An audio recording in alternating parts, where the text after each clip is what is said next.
اسلام ہمیں ایک دن mother day کا نہیں بلکہ پورا سال روزانہ پیرنٹس ڈے منانے کا ذہن دیتا ہے کہ جب جب ماں باپ کو پیار سے دیکھو مقبول حج کا ثواب پاؤ. ارے ایک دن ماں کو پھول دے کر، ایک دن آئی لو یو موم کہہ کر مدر ڈے منا لیا اور پورا سال ماں باپ کو تکلیف دیتے رہے، پورا سال ان کی نافرمانی کرتے رہے، پورا سال ان کے سامنے زبان درازی کرتے رہے، پورا سال ان کا دل دکھاتے رہے اور کہتے ہیں مدر ڈے منانے چلے ہیں. ارے اسلام کا یہ طریقہ نہیں. اسلام تو کہتا ہے اف مت کہنا، ہوں مت کہنا، تکلیف مت دینا، بلکہ ان کے بولو براز یعنی جب وہ اپنی حاجتوں کو بستر پر پورا کریں اس کو صاف کرتے ہوئے کبھی کرانا مت. سوچئے تو صحیح، آج دو ماں باپ 11 10 اور 12 بچوں کو پال لیتے ہیں مگر ان 12 بچوں سے 2 ماں باپ نہیں سنبھلتے. آج ماں باپ کو اولڈ ہاؤس میں ڈالا جا رہا ہے. پہلے ہم سنتے تھے کہ یورپین کنٹریز میں، امریکہ وغیرہ میں اولڈ ہاؤس بنے ہوئے ہیں، مگر معذرت کے ساتھ آج آپ کے ملک کے اندر اولڈ ہاؤس بن چکے ہیں. بچے اپنے بوڑھے ماں باپ کو ان اولڈ ہاؤسز میں ڈال دیتے ہیں. وہاں جو لوگ کام کرتے ہیں وہ بتاتے ہیں کہ ہمارے پاس بیٹا آتا ہے اور آ کر جو آرگنائزر ہوتے ہیں اس اولڈ ہاؤس کے، اس سے کہتے ہیں کہ یہ عورت ہمیں روڈ سے ملی تھی، اس کو آپ داخل کر لیجئے. ایک بوڑھی ماں سے پوچھا کہ آپ یہاں کیسے آ گئی تو وہ کہتی ہے کہ میرا بیٹا جو ہے وہ کہتا ہے ہمارے گھر میں جگہ نہیں. ہائے ہائے، ارے تف ہے اس اولاد پر کہ جس کے پاس ماں باپ کے لیے جگہ نہیں. ارے وہ ماں جس نے 9 ماہ اپنے پیٹ میں ہمیں جگہ دی، کتنی تکلیفیں برداشت کری.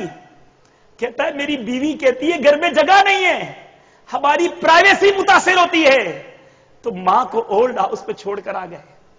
اور قربان جائیے اس ماں پر جب اس ماں سے پوچھنے والے نے پوچھا اپنا نام تو بتا دیجئے، کہتی نہیں، اپنا نام بتاؤں گی تو تم میرے بیٹے تک پہنچ جاؤ گے اور میرے بیٹے کی عزت پامال ہو جائے گی. یہ ہوتی ہے ماں اور یہ ہے اولاد کہ آج اپنے بوڑھے ماں باپ کی کھانسی پر کہتے ہیں کہ اب تو کھانستا ہے، بڈھا کھانستا ہے، ساری رات نیند نہیں آتی، ابو آپ بہت بیمار ہو گئے ہو، چک چک مت کیا کرو، ہر معاملے میں ہمیں مت ٹوکا کرو. آج بیوی منع کرے تو ماں سے ملنے بیٹا نہیں جاتا کہ میری بیوی ناراض ہو جائے گی. ارے اپنے بچوں کو دادا دادی کے پاس، نانا نانی کے پاس نہیں بھیجا جاتا کہ نہیں ان کی والدہ ناراض ہو جائے گی. آج اپنی ماں کو بیوی سے نیچے کر دیا ہم نے. اسی ماں نے تو ہماری سہرے کے ارمان دیکھے تھے، اسی ماں نے تو راتیں جاگ جاگ کر ہمارے لیے دعائیں کی تھی اور آج ہم یہ صلہ دے رہے ہیں، ان کو اپنے گھروں سے نکالا دے رہے ہیں. ارے کیا کریں گے، کیا منہ دکھائیں گے رب کے دربار میں کہ ماں باپ کی رضامندی میں رب کی رضامندی ہے، ماں باپ کی ناراضگی میں رب کی ناراضگی ہے. ارے یہ ماں دعا دے تو کیا کچھ نصیب نہیں ہو جاتا.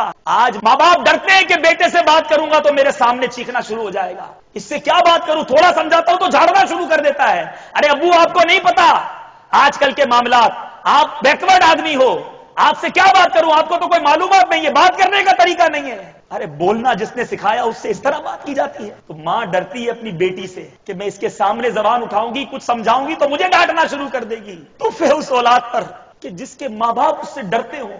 ارے ماں باپ کی دعائیں لیجئے، جب ماں دل سے دعا دیتی ہے نا تو بڑے بڑے طوفان ٹل جاتے ہیں، بڑی بڑی مصیبتیں دور ہو جاتی ہیں.